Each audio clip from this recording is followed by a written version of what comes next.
Some habits are meant to be broken. Some habits, well, they're better off not broken. And whenever you spend a bunch of time doing something, it's only natural that you're going to end up developing little habits along the way. But what are the habits related to gaming that you have picked up and you will probably never put down? What is up, everybody? Chaos here. Welcome to Chaos Top 10s, and today we're going to be taking a look at 10 gaming habits that you probably will never be able to shake or break. So be sure to let me know which of these habits you are a victim of. Trust me, there's plenty of this on this list that I am as well. Drop a like, and here we go.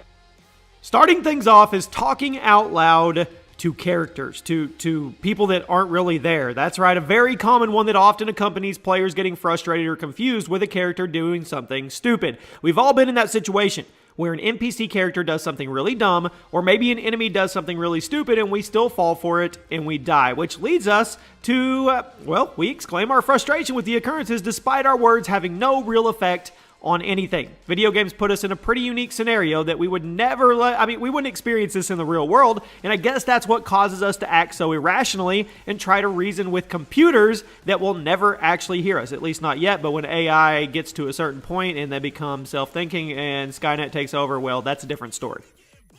Spamming one combo. Raise your hand if you're guilty of this. I'm raising mine right now. In many fighting games and hack and slashers, especially when you're not very good at them, there can be a pretty overwhelming amount of combos for you to learn. Well, that classic habit that comes into play. You find one combo you like and you can do easily, and you can remember easily, and you spam the crap out of it until you find one or two other combos to spam out with. Now, people who play fighting games regularly may not have this problem. Most of us other gamers will likely just find that one special combo that works good enough for us and rarely actually branch out from that. I know it's cheesy, I know it's scummy, but that's just how it is. Rushing through dialogue choices. RPGs are a ton of fun, and they really draw you in with all the possible dialogue choices and potential routes for your story to take. But they are also the kind of game that sometimes draws a bit of boredom if you've just been dealing with some dialogue after dialogue after dialogue and you just want to get into some gameplay. Here's where this leads us to. We sometimes rush through the dialogue choices in an effort to get some action going, but we always regret doing this because it seems that whenever you rush through a dialogue choice, that dialogue exchange ends up being the one that had the biggest impact on the story in the game. So always pay attention to what you're saying to other characters because you never know when you're going to end up screwing up the entire gaming world with your choices. Blaming lag. I just did this 10 minutes ago on my live stream. I live stream every day at twitch.tv/chaosxsilence, or go check it out, link in the top of the description.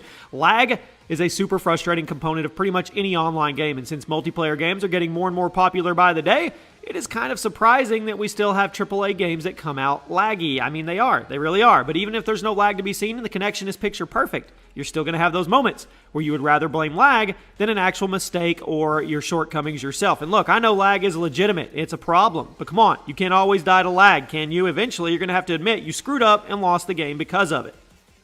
Kicking bodies around, or shooting bodies. I did this 10 minutes ago on Black Ops 4. Most action games and shooters will do one of two things after you defeat an enemy. The first option is the bodies of the enemy will either disappear or just get stuck to the floor and you can't interact with them. But the second option is the bodies will ragdoll and just become props that other characters can interact with. And that is where the fun begins, my friends. Whenever you play a game where enemies will ragdoll after being defeated, it's almost impossible. It's almost impossible to resist at least the urge to kick the bodies around a little bit or try to manipulate other NPC characters into walking into them. Sure, it's a little morbid, it's a little sick, but it's just one of those things that sounds pretty awful when you put it on paper, but it's just another thing that we as gamers cannot resist doing when we are in that certain situation. This month's giveaway is for a brand new PlayStation 4 console. All you have to do to enter is like the video, make sure you're subscribed to the channel, turn on those notifications, and tweet me why you want to win it with your Twitter handle included.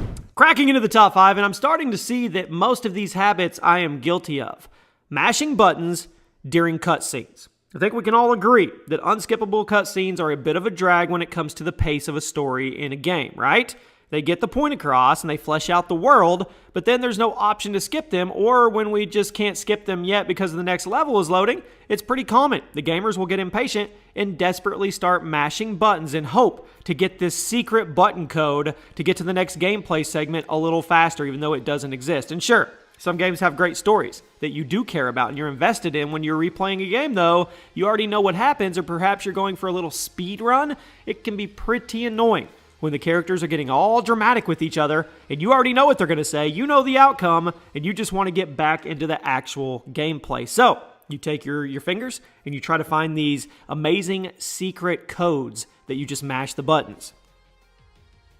Hitting NPCs while they're talking. Now, a common storytelling technique in video games is to have an NPC character talk to you during your gameplay. This way, the story can be told without needing a cutscene. It helps the player stay immersed since they never lose control of their character. It's good, right? Well, since many gamers often just want to get into the next gameplay session, this will lead to many of us not being very polite to the NPC that is currently talking to us. We lose our manners. We do. We'll walk around them. We'll bump into them. We'll even start throwing punches at their face while they're blabbing on about some backstory or something, or some prince off in another realm that has some magic potion in the game's universe, and they keep us from getting on to our next mission. Having NPCs relay story information is good. It keeps the momentum going in a video game, but there's no denying that it can still sometimes serve to kill the pace in the play of the game when we just want to get to the next gameplay section. Maybe we should look in the mirror. Maybe our impatience is the issue here, and it's not actually these NPCs, these poor NPCs that we abuse. Stocking up during game sales. Ever since the explosion of digital game sales that really happened about a decade or so ago, big sales have become commonplace for digital game markets like Steam, Xbox Live, PSN, and other third-party sites like G2A and the Humble Bundle. With prices so low, it can be hard to resist the urge to just stock up on tons and tons of games, regardless of how much interest you actually had in them. Then, this leads to many gamers having massive libraries of games, both physical and digital, but not actually having played them at all. I'm guilty of this. And then the super annoying part comes in when you actually get around to playing these games you got on sale a long, long time ago. But then, guess what? A new sale just came up, and you stock up once again, and those games get buried below other games that you'll never play. The cycle continues on. So how many games do you own that you haven't actually played? Be honest with me in the comment section. Keeping your magazine full. This goes along with reloading after one shot, okay? Shooter players will definitely know this. I'm so bad at this. Most shooters will give you a little thing on your HUD that tells you how many shots are left in your mag, but 99.9% of gamers will always go out of the way to make sure that magazine is always full, even if it means reloading when you have only shot one bullet, or it means getting yourself in a sticky situation because you were reloading instead of shooting. I died a couple times for that today. I don't know why I can't fix my muscle memory. Due to the fact that unused bullets in a video game mag will just magically teleport to your next magazine, there's no punishment for constantly reloading and wasting your bullets, which eventually gave birth to the habit that tons of us do. We always reload our guns regardless of how necessary it may be or may not. But since we're on the topic, can you imagine how much it would change a COD game or a Battle Royale game if the developers actually treated reloading like it is in real life and you threw a mag away while it still had 20 bullets in it? You just lost those bullets. Poof, they were gone. People would be forced to break that habit of compulsively reloading. And on top of this, I have a problem where I get in a gunfight, I kill the guy, and then I automatically reload. Even if I still have 15 or 20 bullets left, I have to reload, and that gets me killed more often than not. Breaking everything. Finishing off this list today is a habit that is present in just about every video game genre. It's a pretty common game mechanic to hide goodies in boxes or closets or chests or anything, and it's up to the player to break them and find the stuff. But due to the fact that this mechanic has been in video games for literal decades now, it has just led to about every gamer on the planet now having the habit of breaking anything and everything in just about every game they play. It doesn't matter if it's an action game, an RPG, a shooter, a horror game, anything at all. If you have the ability to break crates or closet doors or wardrobes or dressers or walls or houses or barrels, anything like that, you are 100% going to do it in hopes of finding some secret items or materials to help you on your journey. You don't want to be that guy or girl that walks past something that had a level 72 magical enchanted unicorn encrusted sword case, right? Yeah. And there you have it, my friends. Those are 10 gaming habits that you're probably guilty of and you probably can't break for whatever reason. You guys let me know if any of these connect to you in any way. If you're enjoying the content, make sure to drop a like on the video. Make sure you're subscribed to the channel with post notifications on so you always get alerted when a new video goes up and you can get that elusive first comment.